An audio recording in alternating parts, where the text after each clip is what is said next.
rất là hay đối với các bác sĩ chuyên ngành hồi sức tích cực, đặc biệt là khi mà chúng ta làm các bệnh nhân nặng về thở máy như là bệnh nhân ARDS. Bởi vì cho đến nay thì mặc dù có rất nhiều các chiến lược về thông khí nhân tạo, như chiến lược thông khí bảo vệ phổi hay là các phương thức thở mới, hoặc là thậm chí kể cả ECMO, thì các bệnh nhân ARDS thì cái việc điều chỉnh máy thở cũng rất là khó và cái tỷ lệ tăng rất là cao. Thì hôm nay thì chúng ta cũng rất là may mắn, chúng ta sẽ được có một cái buổi trao đổi chuyên môn về kỹ thuật cắt lớp phổi trở kháng. Đây là một kỹ thuật mà người ta đặt các điện cực ở trên ngực, và sau đó thì có cái dòng điện xoay chiều tần số cao mà cường độ thấp sẽ qua đó đánh giá thu thập được các trở kháng của lồng ngực, và từ đó ước tính được cái thể tích thông khí phổi của từng vùng phổi một. Thì những cái này thì về nguyên lý thì nó rất là hay, nó giúp cho bác sĩ biết là về cái thông khí từ vùng phổi như thế nào, hay là dựa vào đấy chúng ta thể đánh giá là chúng ta sẽ cài đặt thông số máy thở như nào, đặc biệt về PEEP, đặc biệt về huy động phế nang, thì rất là hay. Thì hôm nay thì tôi xin trọng giới thiệu là có anh Eco, là chuyên gia về máy cắt lớp phổi trở kháng của Drager, đã trình bày cái bài cho chúng ta ngày hôm nay. Và tôi hy vọng là sau cái bài của anh ấy thì chúng ta sẽ thảo luận và đặt câu hỏi, rất nhiều câu hỏi để anh ấy chia sẻ. Vì anh ấy chia sẻ rồi anh có thể nói 4 tuần liền liên tiếp về cắt lớp phổi trở kháng mà không cần phải chuẩn bị bài gì cả.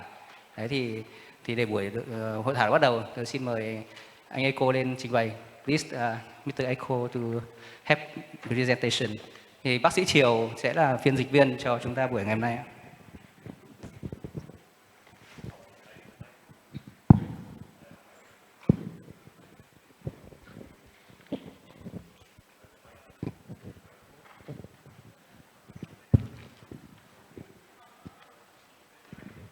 Thank you.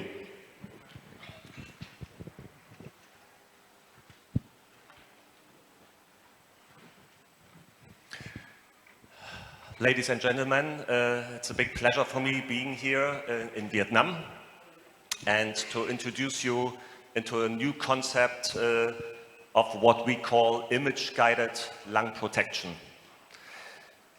The summary of my talk would be that if we want to do lung protective ventilation, we need to be informed about the critical conditions of the lung during the mechanical ventilation that can consider to be harmful for the lung.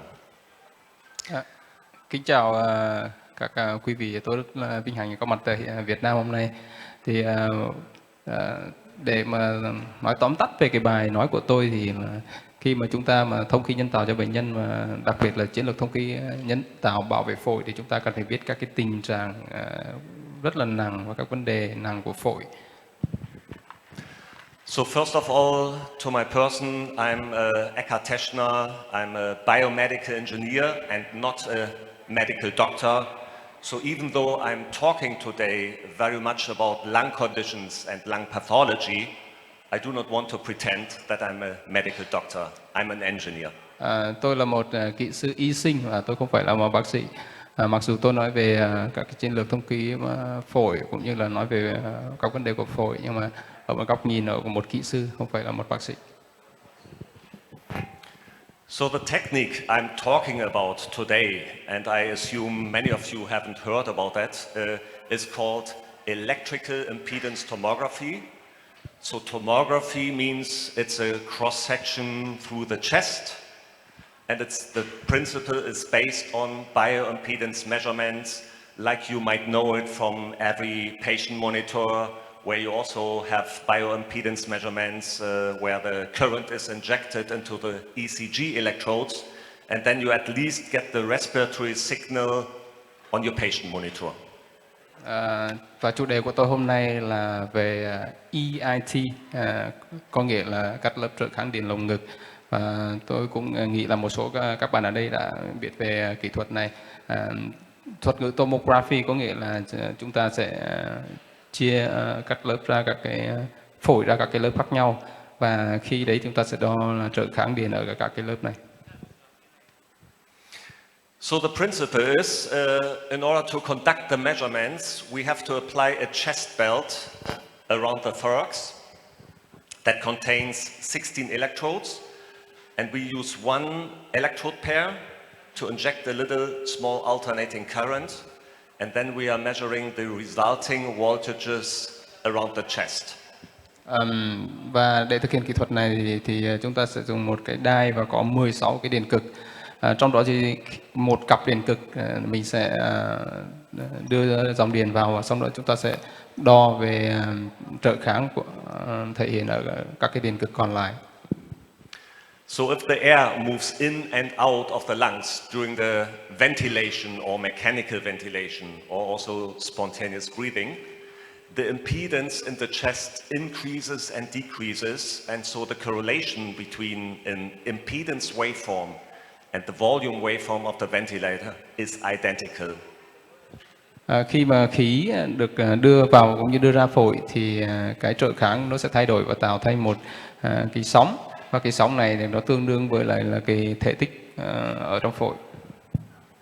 So in contrast to CT scan, which you maybe take once a day, if at all, we can generate up to 50 images per second, which makes it a highly dynamic and system with a high temporal resolution. Khác với lại chụp cắt lớp vi tính thì chúng ta có thể thực hiện có thể là một lần một ngày, nhưng mà trong trường hợp này thì chúng ta có thể làm đến 50 lần đo ở một giây và tạo ra một cái hình ảnh rất là chân thực. So with the last version of our device, we also have now provided a little pressure box where you can, at the same time when you record the ERT data, also measure the esophageal and the gastric pressure. And so that also allows you to determine the transpulmonary pressure, which can be then related to the regional distribution continuously and simultaneously. Ở trên cái máy của chúng tôi thì có một cái hộp này không chỉ sẽ đo cái trợ kháng mà còn cái đo cái áp lực ở xuyên lồng ngực, thì giúp chúng ta có cái mối liên quan giữa hai cái sóng này. So just to explain the principle in some more details, so while a CT scan shows you the air content and not any information on the changes of the air content with the ventilation, you can assume when you look on the healthy lung, you will see that all the lung regions that contain air content will also show a simultaneous change in the volume. Yes. Khi mà chúng ta chụp CT thì chúng ta sẽ thấy là cái mà biểu hiện trên CT sẽ là cái khí trong phổi, và khi mà chúng ta đo cái EIT thì chúng ta thấy được sự thay đổi này, nó khác biệt với là chỉ có CT phổi. So in our ERT images, the blue color means there is a change of impedance as compared to the end expiratory level, which means those regions are ventilated. White means, white color in our scheme means there's a most ventilation, or those are the lung regions with the highest compliance. Và cái màu xanh thì thể hiện sự trợ kháng của lồng ngực, và sự thay đổi của cái màu đó thì thể hiện sự là cái thông khí của phổi. Cái màu trắng mà các bạn đang thấy là thể hiện cái vùng mà được thông khí nhiều nhất ở phổi. So the CT scan has a high spatial resolution. So one CT scan consists of 512 times 512 pixels, and the ERT image only as a matrix of 32 times 32 pixels. So the spatial resolution of ERT is low compared to CT scan. Cái chụp CT thì cái độ phân giải nó cao hơn, nó khoảng 512 pixel, trong khi cái EAT thì có độ phân giải khoảng 34 pixel, như vậy là thấp hơn so với CT. But when you have maybe one CT scan once per day, with the ERT you have 50 images per second, and you can monitor continuously. Sự khác biệt ở chỗ là CT thì các bạn có thể chụp một ngày một lần thôi, nhưng mà trong cái EET thì các bạn đo 50 lần trong một giây và các bạn có thể theo dõi nó liên tục. So we can also display the status of the ventilation distribution and the end of expiration. And in a healthy lung, the normal distribution would be that about 10 to 50% is directed into the ventral and the dorsal part, and the rest of the ventilation is more or less evenly distributed in the mid-ventral and mid-dorsal region. Khi mà các bạn xem cái thông khí của phổi thì cái thông khí của phổi nó có thể mình thể chia làm 4 phần, mặt bụng và từ mặt bụng sang mặt lưng. Thì hai cái phần là mặt bụng và mặt lưng ấy, thì nó chỉ chiếm khoảng tầm 10 đến 15% cái thể tích của phổi thôi. Và cái phần ở giữa nó ở cái phần mà gần mặt bụng hơn và cái phần mà gần mặt lưng hơn thì các bạn đã thấy trên hình nó chiếm khoảng tầm 35 đến 40%, và hai cái vùng này phân bổ tương đối bằng nhau. So if you can see in your patients a large and evenly ventilated region, that indicates that this patient doesn't have any issues with the regional distribution of ventilation. Khi mà các bạn thấy cái hình phân bố đều như thế này thì có nghĩa là không có vấn đề về cái phân bố khí ở các vùng của phổi. So what can we actually use this information for? So what is the clinical benefit of having this clinical information available at the bedside? Và các cái thông tin này thì có ý nghĩa như thế nào và được các cái nhà lâm sàng sử dụng như thế nào trong điều trị bệnh nhân cụ thể? So when we just recall the objectives of respiratory therapy, I mean, we definitely intubate patients and ventilate the patients to keep and maintain a sufficient gas exchange. Khi mà chúng ta nói về respiratory therapy ấy, thì chúng ta đang nói về là mình sẽ đặt ống và thông khí nhân tạo cho bệnh nhân và để mà giữ cái trao đổi khí của bệnh nhân ở cái mức mà có thể chấp nhận được.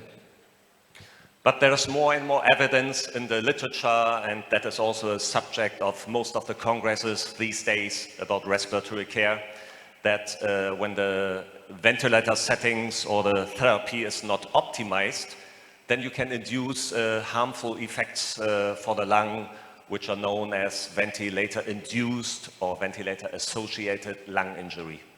Có nhiều nghiên cứu chỉ ra rằng trong thời gian gần đây đã chỉ ra rằng khi mà chúng ta thông khí nhân tạo cho bệnh nhân cũng như là chăm sóc vấn đề hô hấp cho bệnh nhân, nếu mà chúng ta không tối ưu hóa vấn đề đấy thì có thể gây ra các cái tổn thương cho bệnh nhân, và cái tổn thương này có thể làm nặng hơn tình trạng. So in order to avoid ventilator-associated lung injury, which also might result in the inflammatory responses of the patient, we have to control or to limit the mechanical power that the lung tissue is exposed to. Để mà tránh cái tổn thương phổi do thông khí nhân tạo thì có thể là do cái tổn thương viêm, thì chúng ta phải hạn chế các cái tác động cơ học của cái máy của máy thở cũng như là áp lực thở tối đa trên phổi của bệnh nhân. So what we often see in ARDS patients is the following pattern that is just expressed here as a model in a CT scan. So what we see is in the ventral part of the lung, due to excessive PEEP settings, we might have a condition of overdistension, but it's all regional information. We might also have, when we have too low PEEP settings, we might see derecruitment or alveolar collapse in the dorsal parts of the lung. Cái hình này là một hình bệnh nhân ARDS rất là điển hình với cái tổn thương ở cái 4 vùng khác nhau. Ở vùng A thì các bạn thấy là cái này thông khí quá mức và là một cái phế nang căng dặn quá mức. Vùng D thì cái thông khí kém với mức PEEP ở vùng này thấp hơn và phổi bị xẹp. Those two conditions can also be displayed by CT scan. We know that. However, we know we only have a CT scan once a day. Các cái tổn thương này thì có thể các cái vùng này có thể thấy rõ trên CT scan, nhưng mà CT scan thì chúng ta có thể làm được một lần một ngày. But the third condition that is marked here in yellow color, that is a dynamic condition that cannot be displayed by one single CT scan, which is an effect known as cycling, opening and closing, or tidal recruitment. Các bạn để ý cái vùng C là cái vùng vàng ấy, màu vàng này cái vùng này thì không được thể hiện ở trên CT scan. Cái vùng này có thể đóng mở theo chu kỳ, cũng như là có thể recruit, tức là có thể mở phế nang ở cái vùng này được. So the location of cycling opening and closing is usually located in the dorsal part between collapsed lung tissue and ventilated lung tissue. Cái vùng này thông thường sẽ nằm giữa cái vùng bị xẹp phổi ở vùng lưng và vùng được thông khí tốt ở vùng bùng, chính là vùng B, mặt bùng cũng như vùng B. So why does this regional information actually matter? There was a study from some mainly Italian researchers who like to do studies with CT scan. And they have found that when we compare the mechanical power, when we compare the mechanical power in patients with healthy lungs against ARDS patients, in the ARDS patients you often see small lung regions, transition zones with extremely high mechanical stress on the lung tissue. And that occurs always when the local properties of the lung tissue is completely different from the lung region located next to it. Ở một nghiên cứu ở Italy thì người ta chỉ ra sự khác biệt giữa một cái phổi thông thường và một cái phổi ARDS. Thì các bạn thấy là cái phổi thông thường thì các cái vùng thông khí nó không có sự khác biệt, trong cái phổi ARDS thì các cái vùng tổn thương và vùng lành xen kẽ với nhau. So this trumpet player during the expiratory phase, the maximum expiratory pressure trumpet players are creating is 250 millibars. So how can a trumpet player survive playing the trumpet? Ở những người mà chơi saxophone thì ở cuối thì thở ra thì họ có thể tạo ra một cái lực đến 250 millibar. Và tại sao mà những người này thì cái phổi của họ không bị tổn thương? So the one reason is, of course, the regional distribution of ventilation and also end expiratory lung volume in the trumpet player is rather like the one from a healthy lung. Cái điều này có được là bởi vì cái phổi của những người này là những phổi lành và thông khí các vùng là đều nhau. But the second explanation is also while playing the trumpet, the respiratory muscles and the abdominal muscles are extremely stiff. So the trumpet player, during the playing in the trumpet, creates extremely high airway pressures, but the lung does not expand because the chest wall elastance is very high. So the chest wall of the trumpet player is extremely stiff while playing the trumpet. So the lung cannot expand, and if the lung does not expand, the stress of the lung is limited. Một trong những lý do nữa mà những người chơi saxophone không bị tổn thương phổi là bởi vì các cái cơ vùng ngực và vùng bụng của họ rất tốt và rất cứng. Thế thì họ sẽ giữ cho cái phổi không bị mà giãn nở quá mức, và điều này thì giúp cho cái tác động của cái áp lực lên cái phổi nó được giữ ở mức thấp. So with this little pressure box or pressure pot as we call it that can be connected to our device, you can also measure and quantify the transpulmonary pressures, which gives you the information on the expansion, on the distension of the lung tissue. Và trên cái thiết bị của chúng tôi có cái hộp áp lực, thì hộp này sẽ đo cái áp lực xuyên phổi và giúp bạn lượng hóa cái áp lực xuyên phổi này. So how do we display the information on our device? So we basically have constructed a view which shows the three lung conditions: overdistension, cycling opening and closing, collapse in one view, and the analysis, at least during a PEEP trial, is completely user independent. Và cách chúng tôi thể hiện các cái dữ liệu này như thế nào thì sẽ được dữ liệu này chia ra làm 3 vùng. Những cái vùng thông khí quá mức, những cái vùng bị xẹp phổi và có những vùng đóng mở theo chu kỳ. Và cái điều này thì sẽ được thể hiện bằng việc là mình thay đổi mức pip khác nhau để mà tìm ra các cái vùng này. So on the top, we basically see the impedance waveform. In this example, a small and moderate recruitment maneuver, and then a subsequent PEEP trial, followed by a second recruitment maneuver and the somehow optimized PEEP setting right after that. Ở trong cái sóng của cái trợ kháng này thì chúng ta thấy là cái đầu tiên chính là khi bắt đầu mình thực hiện mẫu phổi, và sau đó thì là cái lần mẫu phổi thứ hai và mình tìm ra cái mức PEEP tối ưu ở phía sau đấy. Then we have an algorithm that automatically scans the EIT data for a decremental or incremental PEEP trial. And for each of the PEEP steps that are marked here in the images, you can identify each of those PEEP steps, and then this is the basis for the analysis of this PEEP trial. Và khi chúng tôi dùng thuật toán để mà các bạn thấy ở cái hình là mỗi cái mức mà giảm PEEP thì mình sẽ có một cái tín hiệu, và cái thuật toán này sẽ mình có các cái chỉ số, và các cái thuật toán chúng tôi sẽ chuyển các cái chỉ số này thành dạng hình. And then for each of those PEEP steps, we display a tidal image, which I explained already before. So these are the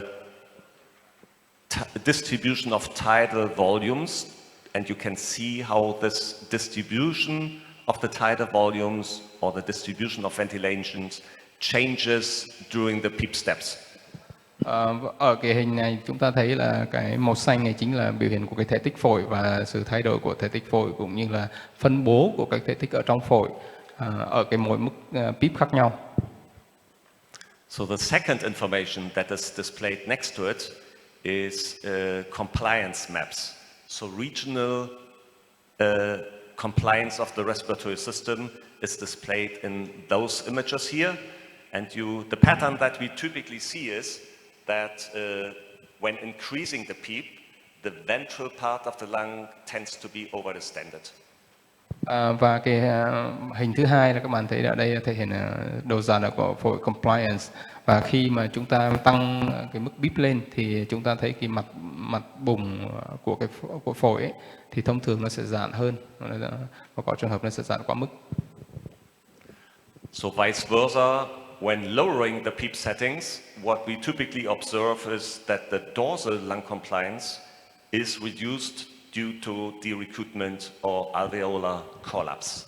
Và ngược lại, thì khi chúng ta giảm PEEP thì mình thấy là cái mặt bùng của phổi, mặt lưng của phổi thì sẽ thấy bị xẹp. So we can quantify the amount of compliance drops towards higher PEEP levels, which is the orange curve here, and the drop of compliance towards lower PEEP levels, which is a white curve. And typically, in every PEEP trial, we tend to see this crossing point that can be interpreted as a best compromise between lung collapse and overdistension. Và chúng ta thấy thì cái việc mà giãn nở quá mức và cũng như là mất và xẹp phổi thì được thể hiện ở hai cái hình màu vàng và hình màu trắng. Thì ở mỗi cái PEEP trial thì mình sẽ tìm ra cái điểm cắt này chính là điểm tối ưu nhất. So both in recent PEEP trials or studies about PEEP titration, but also in ongoing studies about PEEP titration, this crossing point is actually used at the EIT-guided parameter for optimizing the PEEP.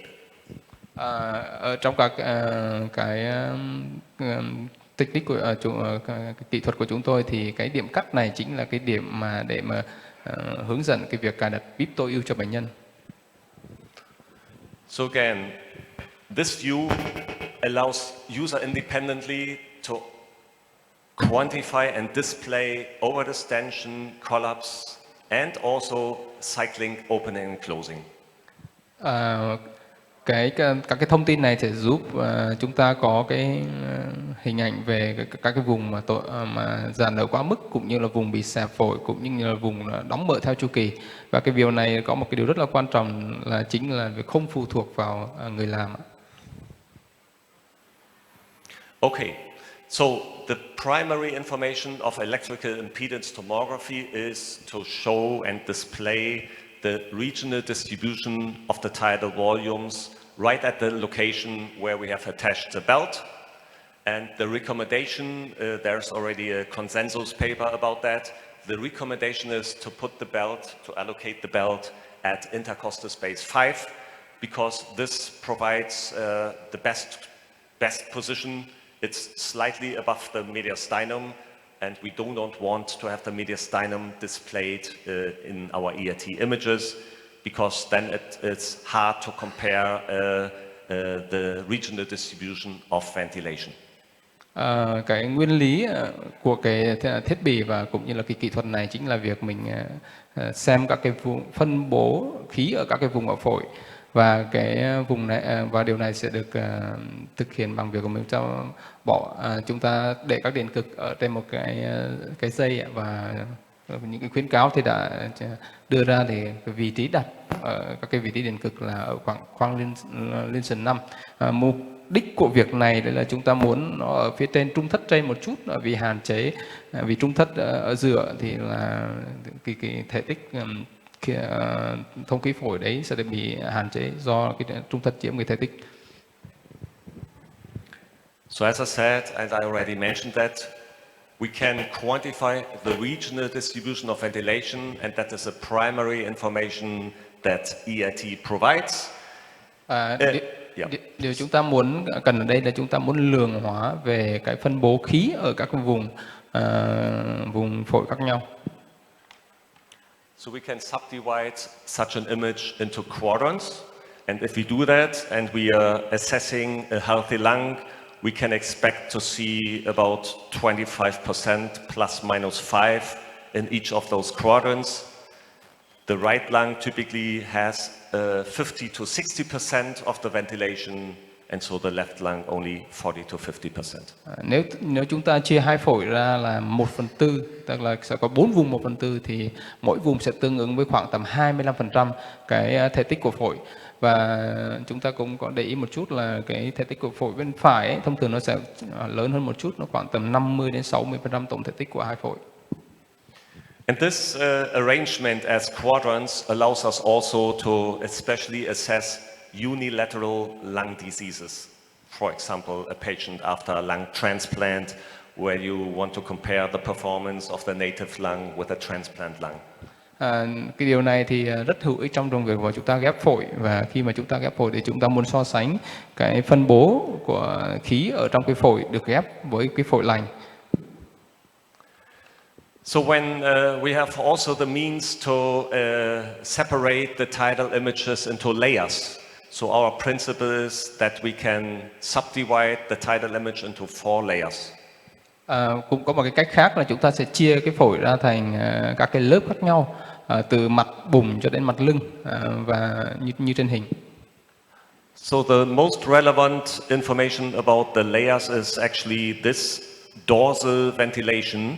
And if that dorsal ventilation is, let's say, below 8 or 7%, typically this is already a first indicator that the dorsal ventilation is maybe affected by either pleural effusion or atelectasis.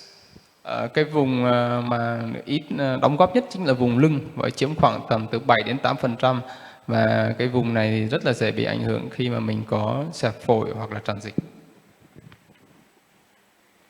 Okay, the second information that can also be derived from electrical impedance tomography is that we can measure the changes of the end expiratory lung impedance, which are related to the changes of end expiratory lung volume.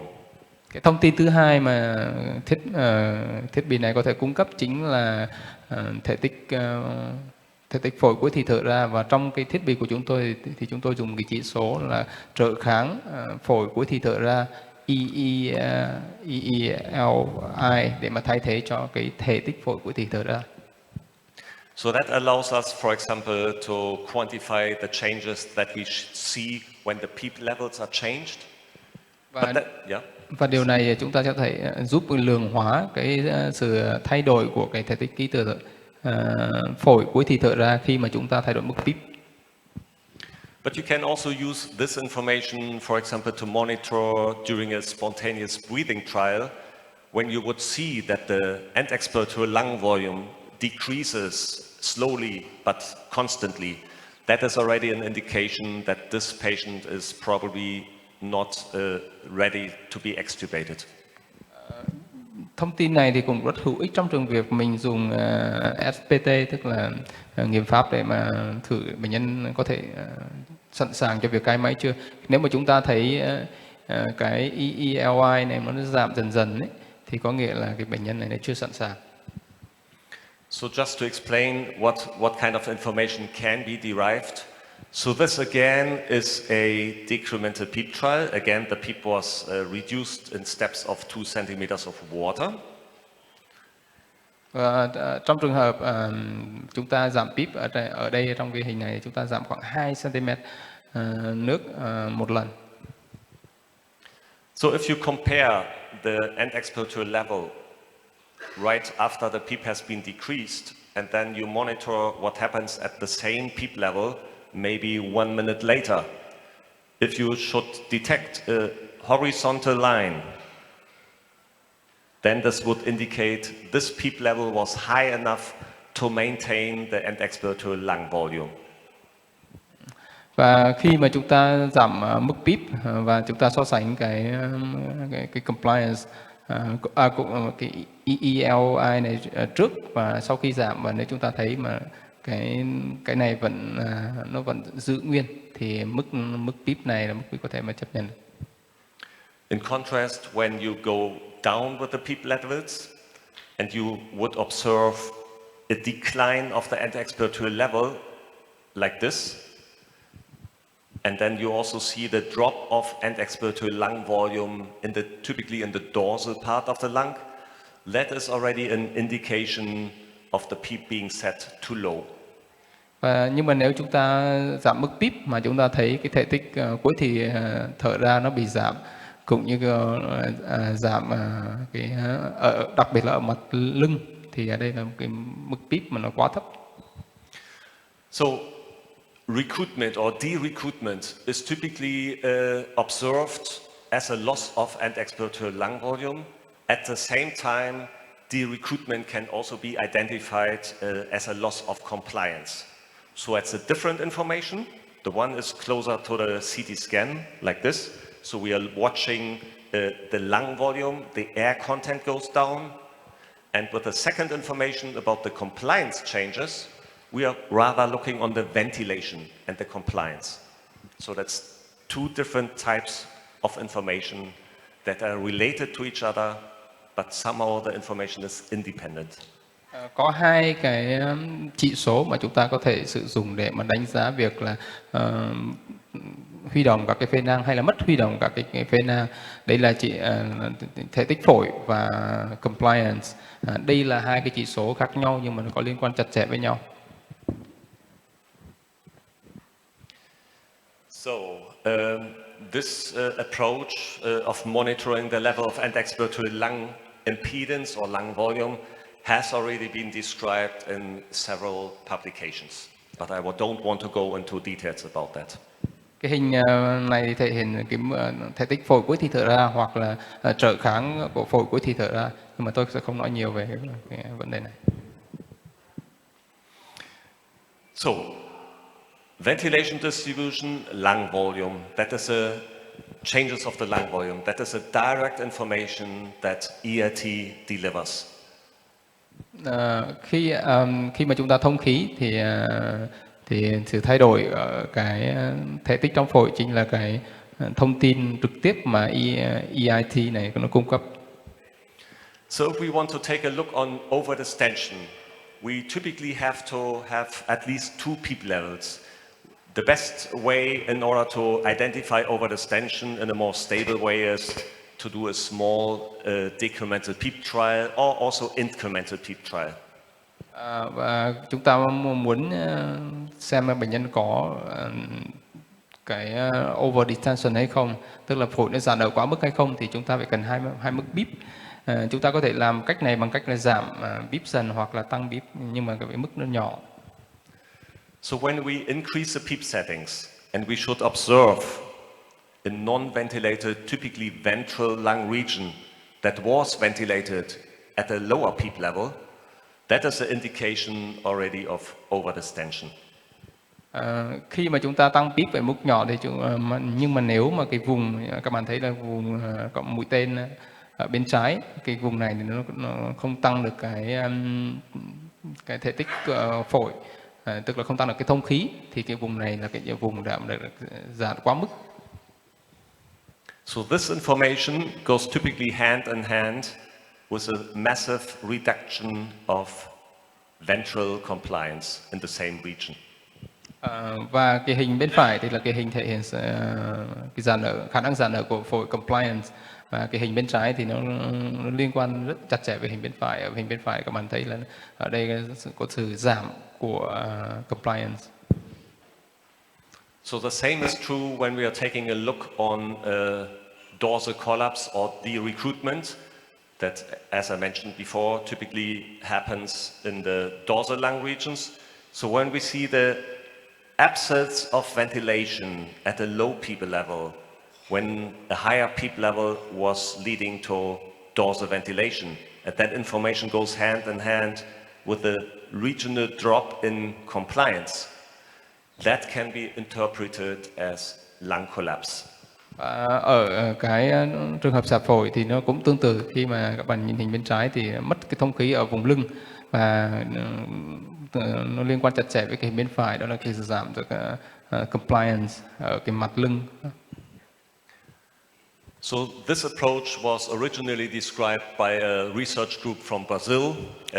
Some of you might know the name Marcelo Amato, who also is doing very nice studies on mechanical ventilation, tidal volumes, driving pressures, but also very much about EIT. Và cái tính toán này thì được bắt đầu từ các cái nghiên cứu ở Brazil. Thì các bạn có thể đã biết đến cái Amato, là người rất mà nhiều nghiên cứu về thở máy cũng như driving pressure. So the principle, first of all, it requires a decremental PEEP trial to do this kind of analysis. Và trong cái nghiên cứu này thì người ta dùng cái giảm cái mức PEEP để mà thực hiện cái phân tích. So here you see the different PEEP levels. So in this experiment, the PEEP was started at the highest PEEP level of 25 down to 5. And when you take a look on the non-dependent lung regions, there you see that the PEEP doesn't have to overcome the gravity in those regions. And so those lung regions require a low PEEP level to achieve the maximum compliance. But if you go further down, it drops, and if you go further up with a PEEP setting, it drops as well. Ở cái thử nghiệm này thì người ta set mức PEEP ở khoảng 25 và giảm dần về 5. Thì các bạn thấy ở cái điểm A ấy là cái điểm mà nó không phụ thuộc vào PEEP, thì có nghĩa là cái thể tích phổi này có thể được mình có thể tạo ra một cái thể tích phổi khi mà mình dùng ở cái mức PEEP thấp nhất có thể. So when we take a look in the non-dependent lung regions, we know there the gravity is superimposed, so we have to have a higher PEEP level typically to achieve the maximum compliance. Nhưng mà khi mà các bạn nhìn ở cái điểm B thì chúng thấy là điểm B là cái điểm mà phải phụ thuộc vào PEEP. Chúng ta phải dùng mức PEEP cao thì hơn thì mới để được có được cái compliance cao.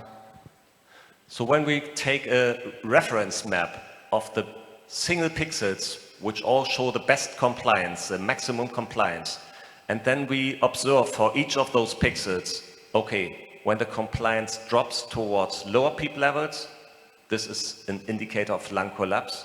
Vice versa, if the compliance drops towards higher PEEP levels, that is an indicator of hyperdistension. Và khi mà chúng ta chọn những cái điểm mà có cái compliance tốt nhất, và khi mà chúng ta theo dõi các cái điểm này, thì nếu mà cái điểm này mà nó dịch chuyển về bên phải khi mà mình giảm mức PEEP, thì ở đây là thể hiện sự xạ phổi. Còn trong khi mà những cái compliance này nó khi mà giảm khi mà mình tăng PEEP, thì đây là thể hiện sự giảm quá mức gặp phải nào. So this is exactly the approach which looked most promising to titrate or to identify the best PEEP, and that is exactly what we have integrated in our device in order to allow the PEEP optimization based on this approach as described in this paper. Đây là cách tốt nhất mà để cho chọn và cũng như là chỉnh mức PEEP, và cách này cũng chính là cách mà chúng tôi đã sử dụng trong cái thiết bị này. Another finding that we also have observed, we wanted to have also a parameter that allows detecting cycling opening and closing. And so there was one approach from a German research group, which we also cooperated with. And the typical pattern that you can expect to see in the presence of cycling opening and closing is the following. Và chúng tôi cũng muốn phát hiện ra các cái vùng mà đóng mở theo chu kỳ, hoặc là có thể hiểu là các cái vùng mà thông khí muộn, RVD, và ở trên hình vẽ thể hiện. So as I already mentioned previously, typically cycling opening is occurring in the lung region, which is located between a collapsed part of the lung and the fully ventilated lung area.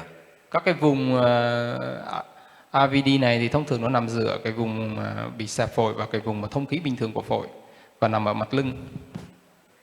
When we compare the global impedance waveform, the white waveform, which is equal to the volume waveform of the ventilator, when we compare it against delayed pixels, then we would see a late opening of those lung regions because they have to reach the opening pressure during the inspiratory phase. Khi mà chúng ta theo dõi cái trợ kháng của cái phổi, thì cái vùng màu vàng thì chúng ta thấy nó chậm hơn, bởi vì là bị cần thời gian lâu hơn để cái vùng này được thông khí. What we see during the expiratory phase is early closing, because during the expiratory phase, when the closing pressure is reached, then we already have the lung collapse again. Và khi thì thở ra thì chúng ta thấy đóng các cái phế nang sẽ diễn ra sớm hơn, vì cái áp lực. So right now I'm not aware of any studies that have already expressed or quantified how large is the lung damage when we have this kind of condition, because the lack of any information that tells you about cycling opening and closing.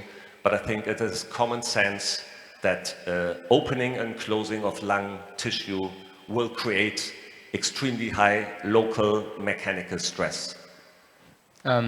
Tôi thì hiện tại thì không có đủ các cái bằng chứng cũng như là các cái số liệu để mà thể hiện cái tổn thương các cái vùng RVD này mà gây nên cho phổi, nhưng mà những cái vùng này sẽ gây ra các cái trạng thái stress cho phổi. I also should mention that this condition is typically PEEP dependent. So if you have this kind of condition, it's quite easy to minimize this cycling opening and closing just by slightly increasing PEEP. Những cái vùng này thì nó phụ thuộc vào PEEP, và các bạn có thể mà hạn chế những cái tổn thương hoặc là những cái vùng này bằng việc là thay đổi mức PEEP. So when the PEEP is set higher than the opening pressure, then this lung region will remain open without cycling opening and closing. However, if you would decrease the PEEP setting compared to this condition, this lung region would remain collapsed. Khi mà chúng ta chọn mức píp mà cao hơn cái áp lực mà có thể mở các phế nang này thì các phế nang này nó sẽ giữ ở trạng thái mở. Nhưng mà nếu mà chúng ta giảm cái mức píp thấp hơn thì những cái phế nang này nó sẽ bị xẹp. So this approach is called, or this parameter is called RVD, or regional ventilation delay, and it was originally described and also tested against CT scan in an experimental study where the CT was taken at the end of inspiration and compared to the status at the end of expiration. And only if you take 2 CT scans and do a subtraction, then you can also use CT scan to detect these kind of conditions. Cái thuật ngữ này được gọi là độ trễ của thông khí vùng. Thì cái này đã được nghiên cứu và được so sánh với CT scan. Và khi mà CT scan thì các bạn phải làm hai cái chụp 2 lần CT, 1 lần ở trước thì hít vào một phần thì thở ra.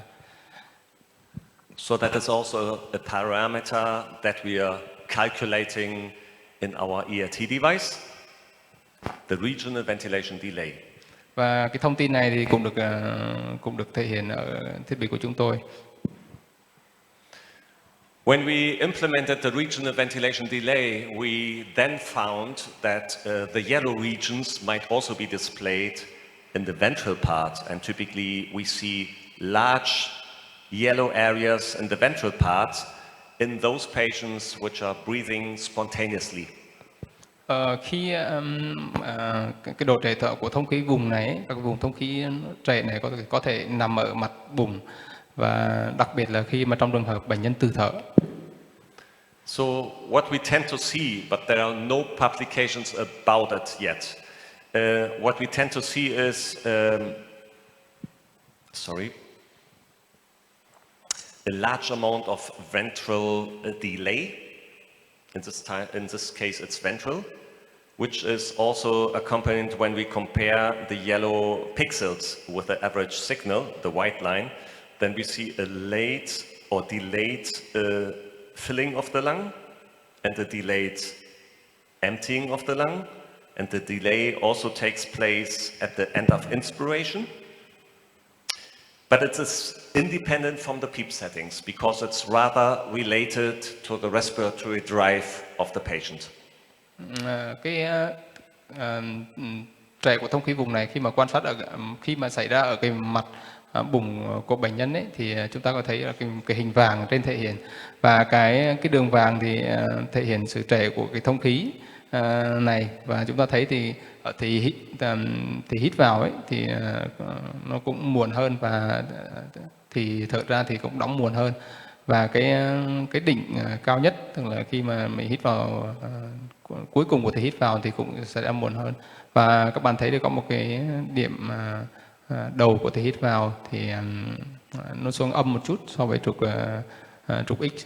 Và cái này thì nó không phụ thuộc vào cái PEEP, mà tức là nó không liên quan gì đến cái PEEP, mà chủ yếu là liên quan do cái việc bệnh nhân thở tự nhiên và sự gắng sức của bệnh nhân. So this is a pattern known as Pendeluft, and this pattern is mostly relevant for spontaneously breathing patients. Và cái hình này thì người ta gọi là hình tượng quả lắc, và nó xuất hiện ở trong khi mà bệnh nhân tự thở. So this phenomenon also has been described one more time by the Brazilian group of Marcelo Amato, and he has not used the regional ventilation delay to identify those patterns, but he actually compared the time course of the begin of inspiration in the different lung regions. And he also found in the local tracings of the ERT, the early filling of the dorsal parts and the delayed filling with a negative swing in the beginning, which indicates on the top of the volume applied by the ventilator, some of the ventral volume was redistributed to the dorsal parts at the beginning of inspiration. Và hiện tượng này được thể hiện ở các cái nghiên cứu của Yoshida, và người ta so sánh cái EIT, tức là trợ kháng điền ở các cái vùng khác nhau và biểu hiện trên cái biểu đồ. Thì người ta so sánh với độ trẻ của cái thì hít vào cũng như là cái điểm âm các bạn thấy ở cái hình ấy, tức là cái móc âm xuống ở cái thì hít vào. Và thấy một cái hiện tượng là có sự tái phân bố của cái khí ở cái vùng bụng và vùng lưng. Okay, another lung condition that we also can quantify and that has also been validated in a study is sometimes in the ERT images we also see some purple spots, and purple spots mean those regions show a impedance waveform that is phase opposed compared to the ventilation signal, and those regions are displayed in our color scale. And that is pretty much specific about the Drager ERT device. We display those purple spots or the spots with the phase-opposed signal in purple color. Thiết bị và cái công nghệ này cũng có thể giúp phát hiện tràn dịch màng phổi. Tràn dịch màng phổi thì mình thấy cái tín hiệu mà nó màu hồng thì chính là cái điểm pixel 2 ạ. Và khi mà được diễn giải đến cái biểu đồ thì chúng ta thấy có cái hình sóng mà nó âm và nó ngược với là cái thông khí phổi, chính là cái hình biểu hiện về sự cái tràn dịch màng phổi. Originally, we have changed the color scale when you keep a button pressed just to identify the characteristic pattern of the belt being placed too low. So then you see reproducible patterns which show diaphragmatic artifacts in the images, also displayed in purple color. Và khi mà có thấy cái này thì các bạn cũng phải để ý cái vị trí của cái đai, và nếu mà cái đai quá thấp ấy, thì cái dịch trong ổ bụng nó sẽ cũng biểu hiện ra cái hình màu hồng kia, nhưng mà chúng ta sẽ thấy có sự ảnh hưởng của cơ hoành khi mà cái đai mà ở vị trí quá thấp. So then we also or not we, but a research group I'm collaborating with did a validation studies in order to investigate how specific the purple spots can be for the presence of pleural effusion. So they compared patients with pleural effusion before and after drainage, and they compared it against the control group without pleural effusion. Các nhà nghiên cứu thì cũng đã tiến hành các nghiên cứu để mà xác định cái mức độ nhảy và đặc hiệu của các cái vùng hồng này trong cái việc là xác định có tràn dịch màng phổi hay không. Thì họ đã làm một nghiên cứu và so sánh các cái trường hợp tràn dịch màng phổi. Tràn dịch màng phổi sau đó là được dẫn lưu một phần và so sánh các cái số liệu này với nhóm trứng. So apart from the fact that you can detect the presence of pleural effusion by those purple spots, this is also very relevant when you want to recruit the patient, because we found that in those patients with pleural effusion, those regions just cannot be recruited. Ngoài việc thì phát hiện ra tràn dịch màng phổi thì cái thông tin này cũng rất quan trọng khi mà các bạn quyết định có tiến hành mổ phổi hay không. Bởi vì chúng tôi thấy là cái vùng mà có tràn dịch màng phổi nhiều như này thì không thể nào mổ phổi được. So the last pattern that can also be detected and displayed by ERT is in pneumothorax. Pneumothorax, as to be expected when you have large volume of air in the pleural space. Và cái thông tin tiếp theo đấy là việc cái phát hiện giữa cái tràn khí màng phổi. Tràn khí màng phổi có nghĩa là có một cái lượng khí rất lớn ở các cái khoang màng phổi. So we also see that next to the absence of ventilation, when we change the color scale, we also tend to see purple spots in the presence of a pleural effusion. Thì trên cái hình như chúng ta thấy thì có hai cái hiện tượng. Một là sự mất của cái hình màu xanh, có nghĩa là thông khí phổi ở khu vực đấy. Thứ hai là sự xuất hiện của cái vùng màu hồng như trên hình vẽ. So this information about the purple spots helps you to discriminate between the presence condition of overdistension, where you also have no ventilation, and a pneumothorax. Cái xuất hiện của vùng hồng này thì có ý nghĩa rất quan trọng trong việc là phân biệt giữa hai cái tình trạng là cái tràn khí màng phổi và cái vùng căng dạn quá mức của cái phổi, bởi vì là cái vùng quang sản quá mức thì nó sẽ cũng không có cái thông khí. So, to conclude about this part, I believe now ERT is emerging as a technology to reveal the most common and harmful lung conditions, which is so important because if we want to maintain lung protective ventilation, we have to know about the lung conditions that are harmful. Và để tóm lại thì trong cái công nghệ ENT này thì nó cho thấy cái vùng mà phổi dễ bị tổn thương nhất, và khi mà các bạn muốn bảo vệ phổi hoặc là thực hiện các chiến lược thông khí bảo vệ phổi thì các bạn phải biết các cái vùng này và các cái tình trạng tổn thương ở các vùng này. So this information is available now at the bedside continuously, and you can use it as a trend information in order to compare the status at the baseline while you are performing any kind of therapy change, and then to monitor the result of your therapy. Các cái thông tin này thì có thể thực hiện ngay ở tại giường bệnh nhân, và các bạn có thể thực hiện liên tục, và các bạn có thể so sánh cái xu hướng, cái trend của các cái thông số này, và đặc biệt là sau khi các bạn điều chỉnh máy thở hay là làm các cái can thiệp. So I don't know who of you knows about the ART trial, because now we are getting to last part of the lecture about testing lung recruitability and maybe doing PEEP titration for those patients who benefit. Tôi không biết là các bạn nhiều bạn đây có biết về thử nghiệm ART không? Vì cái thử nghiệm này nó nói về việc huy động phế nang cũng như là tìm cái mức PEEP tối ưu. So the ART trial was a large study that was published in 2017 by a multi-center trial mainly conducted in South America. Cái này là nghiên cứu rất lớn được tiến hành vào năm 2017, và đây là nghiên cứu đa trung tâm và được tiến hành chủ yếu ở Nam Mỹ.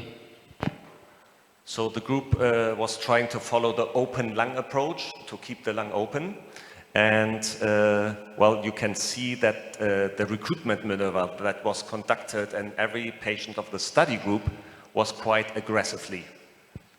Và cái nhóm nghiên cứu thì muốn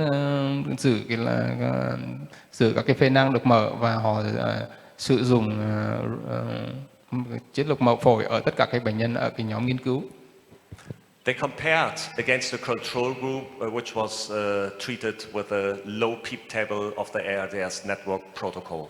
Và họ so sánh với cái nhóm trứng, là cái nhóm mà được thở máy với cái mức PEEP thấp theo cái chiến lược ARDS.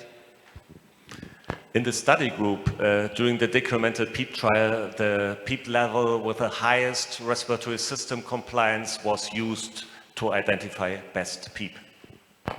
Ở trong cái thử nghiệm này thì cái mức PEEP thấp nhất mà cái đạt cái compliance tốt nhất thì được tính là mức PEEP tối ưu. However, the study turned out to show a higher mortality in the study group. So all the patients, ARDS patients that were treated with this open lung approach and the PEEP trial showed a higher mortality. Tuy nhiên thì cái tỷ lệ tử vong ở cái nhóm nghiên cứu sử dụng việc mở phổi và tìm PEEP tối ưu thì cao hơn so với nhóm trứng. So then there was a question if the door is closing now for the open lung approach. Vậy thì cái việc mà dùng chiến lược mở phổi cũng như là tìm PEEP tối ưu thì hiện tại cánh cửa đã đóng lại với cái chiến lược này hay chưa? But in the letter of an editor, the investigators which were explaining and trying to find the reasons for the failure of the study found that the higher mortality was only present in those patients which showed no or negative recruitability. Và trong cái bài báo mà cái nhóm nghiên cứu cố gắng giải thích cho cái việc thất bại của cái nghiên cứu này và cái tăng tỷ lệ tử vong, thì họ thấy là tỷ lệ tử vong chỉ tăng ở cái nhóm mà không thể nào huy động phế nang hoặc là thất bại trong việc huy động các cái phế nang. But at the same time, they also stated that without more sophisticated monitoring of those lung conditions, it's really hard to do a better selection of those patients who may benefit from PEEP titration and recruitment maneuvers. Và họ kết luận là việc thì thiếu các cái phương tiện theo dõi thì rất khó để mà tìm ra cái việc là những cái nhóm bệnh nhân nào thì nó sẽ được hưởng lợi từ việc sử dụng chiến lược mậu phổi và tìm PEEP tối ưu. So some of you may know this old study from Luciano Gattinoni, who has mainly assessed lung recruitability with CT scan, and he already showed the very different patterns that you can see from patient to patient. In some patients, when you compare CT scans taken at a level at 5 centimeters of water compared to 45 centimeters of water, you don't see any change except the heart is compressed.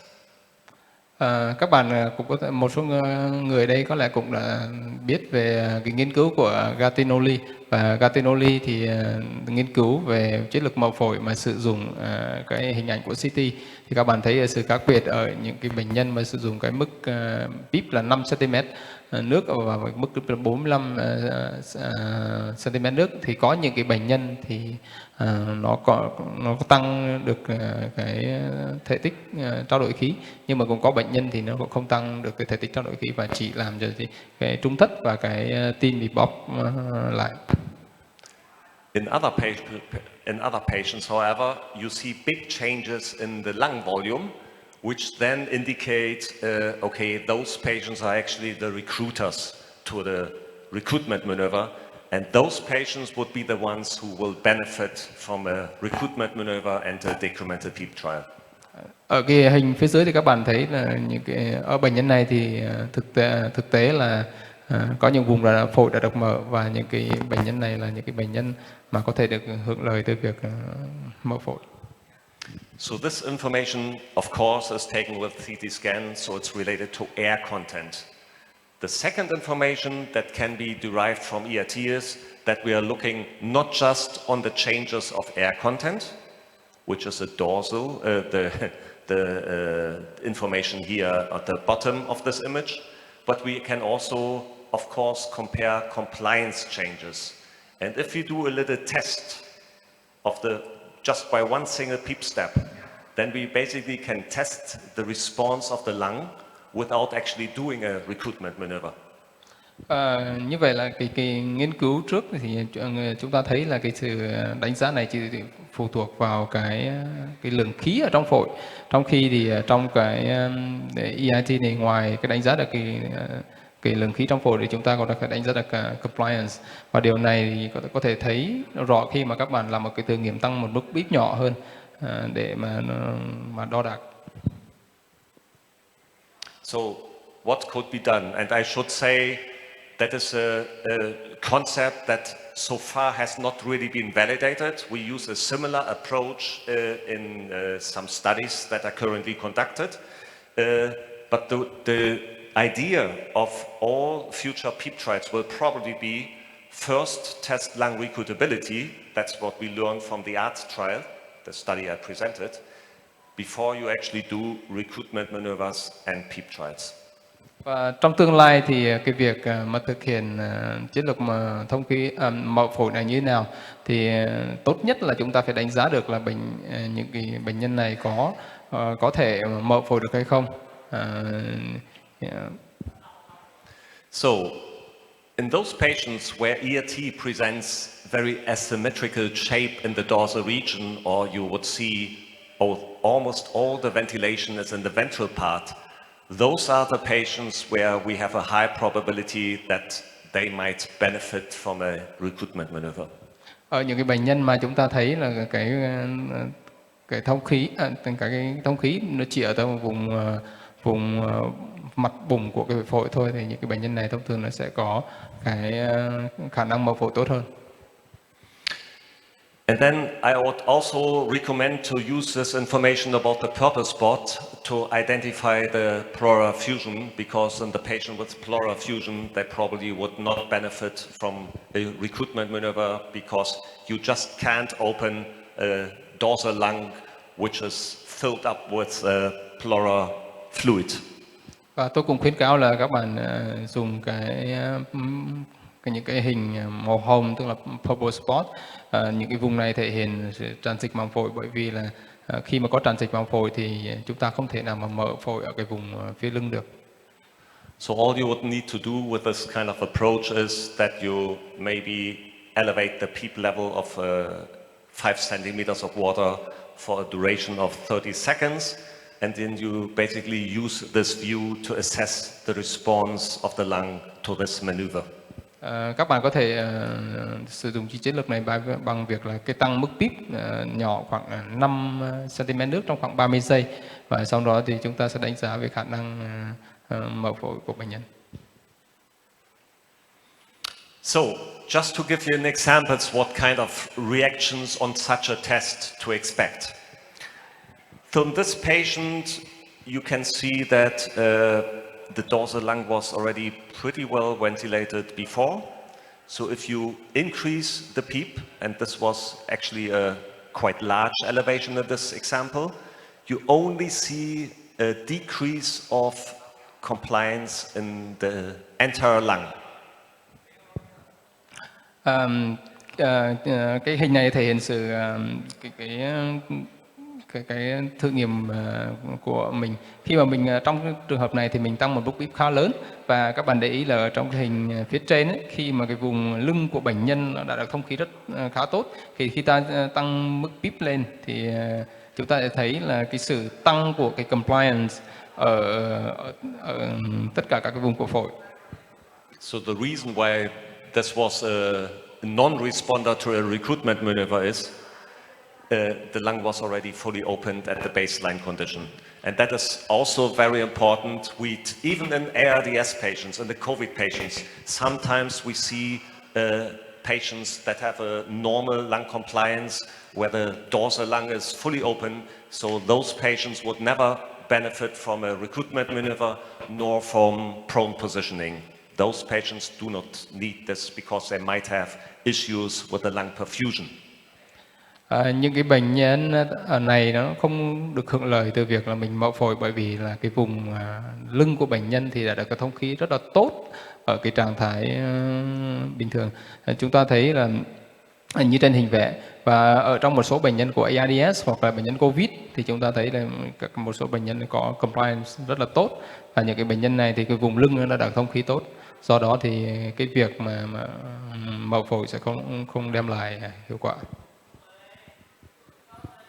So the second pattern that we sometimes see is that during this test we cannot open or not even get any kind of benefits in the collapsed lung region. And the explanation in this case is this patient basically has both Pendeluft effects, but at the same time you also see pleural effusion. Có một số bệnh nhân thì cũng không có lời mà khi mà hoặc là mình cũng có thể mở phổi được vì hai nguyên nhân. Một là vì hiện tượng quả lắc, thứ hai là sự xuất hiện của cái tràn dịch màng phổi. The third case is what we should expect to see in a responder. So in the patients that would benefit from a recruitment maneuver and the subsequent PEEP trial. Cái hình tiếp theo là cái trường hợp thứ ba, là những trường hợp mà bệnh nhân có thể hưởng lợi từ việc là mình mở phổi hoặc là mình tìm cái mức PEEP hợp lý. So at the baseline condition, you see that the ventral ventilation shows maybe 80% of the total, and that is already an indication that increasing the PEEP will lead to a much better and much more homogeneously distributed ventilation. Ở cái trường hợp này thì chúng ta thấy ở cái mức ban đầu thì cái vùng phía bùng của phổi của bệnh nhân, mặt bùng của phổi của bệnh nhân thì cái thể tích chiếm khoảng tới 80%, và ở những cái bệnh nhân này thì những bệnh nhân mà có thể mà hưởng lợi từ việc là mình mở phổi. So this already results when you just do this slow elevation, you already see that you win 26% of compliance in the dorsal half of the lung. Khi mà chúng ta tăng một cái mức PEEP thấp thôi thì chúng ta thấy sẽ tăng thì cái vùng compliant ở cái vùng lưng của bệnh nhân sẽ được tăng lên khoảng 26%. So that's what you can see in ARDS. Even though all the patients might have ARDS, every patient shows a completely different response, and that is exactly the information that was not present without EIT. Chúng ta có thể thấy là điều này ở trong các cái bệnh nhân ARDS, thì các cái bệnh nhân ARDS thì có cái đáp ứng khác nhau với lại chiến lược mậu phổi, và cái thông tin này thì chính là cái thông tin mà cái EIT, cái công nghệ này muốn cung cấp. So due to time reasons, I'm skipping the last slides and coming now to the conclusions. Do về thiếu thời gian nên tôi sẽ bỏ qua một số slide và tôi sẽ đi đến kết luận. So lung protective ventilation guided by EIT images provides you more information about predicting lung recruitability and also following PEEP trials and recruitment maneuvers very closely at the bedside. Về EIT thì có thể cho bạn các cái dữ liệu rất là quan trọng về để mà thực hiện chiến lược bảo vệ phổi, cũng như là dự đoán về những cái bệnh nhân nào thì có thể hưởng lợi từ việc mậu phổi hoặc là tìm mức PEEP tối ưu. But it also can be used to assess the effects of proning of the patient.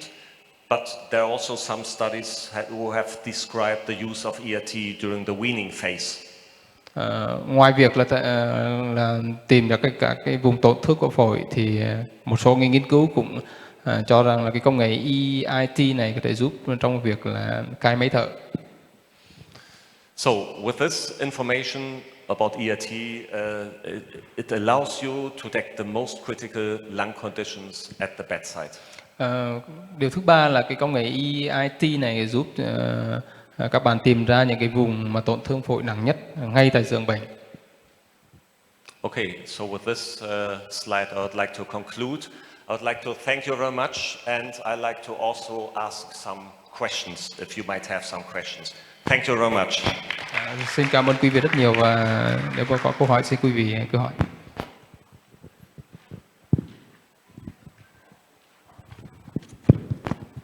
Thank you, Mr. Echo.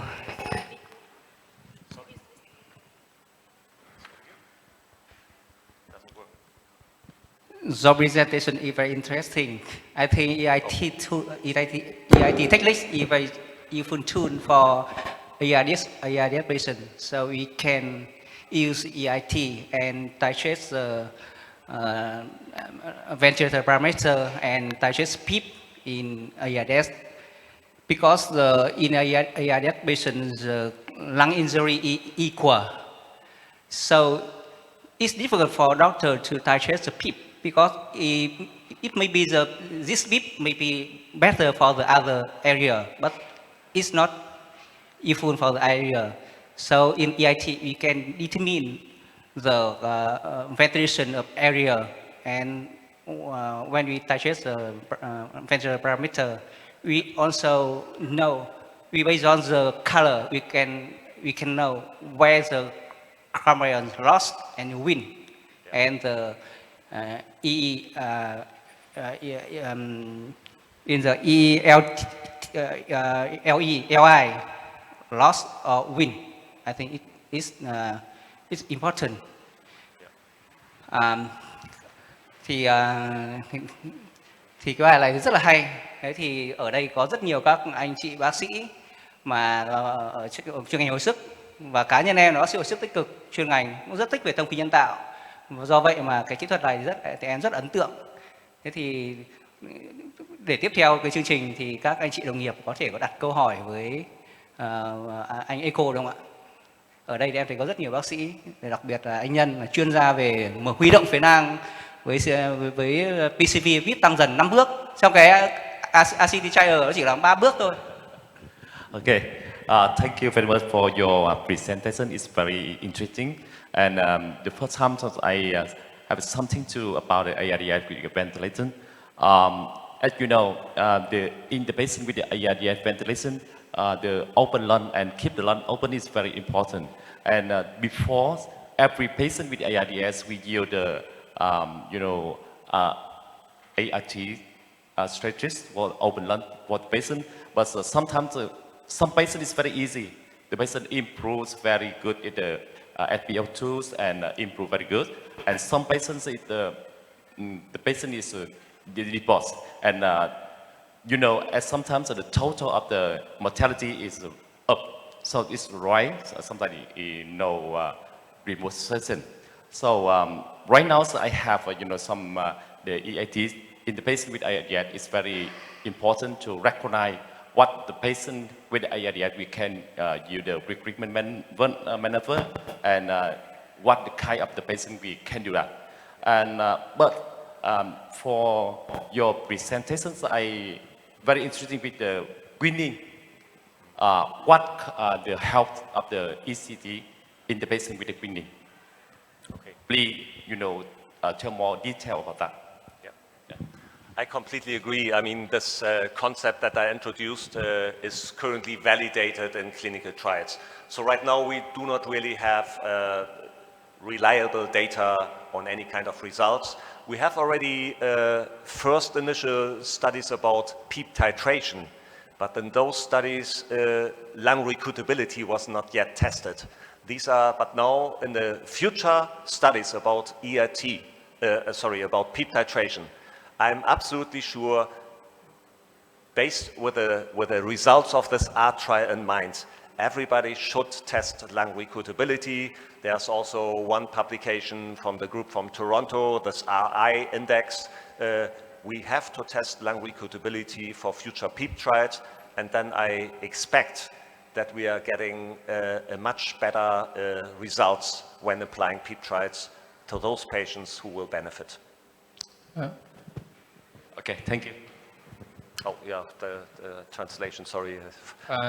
Tôi hiện tại thì tôi hoàn toàn đồng ý với ý kiến của anh. Hiện tại thì tôi cũng chưa có nhiều bằng chứng, tức là nhiều nghiên cứu. Hiện tại thì chúng tôi đã có một nghiên cứu pilot đầu tiên về cái tròn bức PEEP, nhưng mà trong cái nghiên cứu này thì cái khả năng huy động của cái phế nang thì cũng chưa được vào nghiên cứu. Nhưng mà tôi có một điều chắc chắn rằng là trước khi mà các bạn có tiến hành recruitment maneuver thì các bạn nên phải thử xem là ở những cái bệnh nhân này thì khả năng có đáp ứng với lại cái recruitment, tức là maneuver, tức là biện pháp mở phổi hay không. So one more thing I would like to add to the open lung approach. I think the concept makes lots of sense. However, excuse me. However, this concept was introduced by Burkhard Lachmann, and he was building up this concept based on animal trials, where he did a lung lavage, and he induced a model that is much closer to dorsal atelectasis, that can be nicely opened in every affected subject. Có một điều nữa là tôi thì tôi thấy cái ý tưởng về cái việc là giữ các cái phế nang phổi thì nó rất là hợp lý, nhưng mà có một điều cái nhà nghiên cứu thì người ta làm nghiên cứu ở trong các động vật, và người ta là gây xẹp phổi, sau đó thì người ta mở phổi, và những cái điều này thì thông thường nó nằm ở cái vùng lưng của cái phổi, và những vùng này thì nó có dễ được tái mở các cái phế nang hơn. And what we clearly see in the ERT data, when we have the presence of those purple spots, which indicate pleural effusion, and that makes sense. We cannot open lung regions if the pleural space is filled with fluid. The fluid cannot disappear, so there's nothing to open, and that is something that we really clearly see in the ERT data. It's very predictable, very reproducible. Trong cái công nghệ EIT thì chúng ta thấy là cái vùng có thể là có cái điểm màu hồng đấy chính là cái điểm mà thể hiện sự có tràn dịch màng phổi. Thì những cái vùng phổi mà có cái tràn dịch màng phổi thì các bạn không thể nào mà mở phổi được. Cái điều này rất là dễ hiểu thôi, bởi vì là không có cái gì ở đấy để mà mở cả. So I believe that the underlying lung condition why the patient develops ARDS, there can be atelectasis, there can be pleural effusion, there can be lung consolidation. And right now I'm not having sufficient data really to cluster or identify the typical pattern for lung consolidation.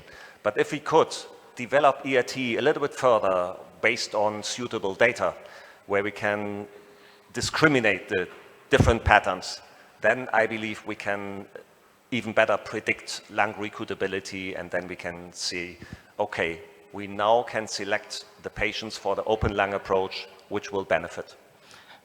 Chứ các bạn thấy là cái tổn thương phổi trong ARDS thì có thể nó có rất nhiều cái loại tổn thương kiểu đông đặc, tổn thương xẹp phổi hay là tràn dịch. Thì hiện tại thì cái công nghệ ERT này vẫn đang được phát triển để mà cái tìm ra có thể là cái kiểu tổn thương của cái bệnh nhân ARDS cụ thể là gì, và từ đấy thì giúp đưa ra cái thông tin chính xác hơn. So maybe just a last word for the future. What we are having to expect in the next software versions. Right now I'm working on making also the distribution of lung perfusion visible, because when we now have the optimized ventilation distribution, that doesn't automatically mean we have not an issue with the lung perfusion.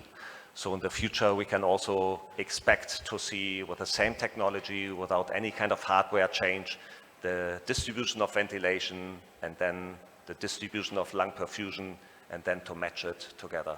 So that would provide even more information about the conditions that are harmful for the gas exchange.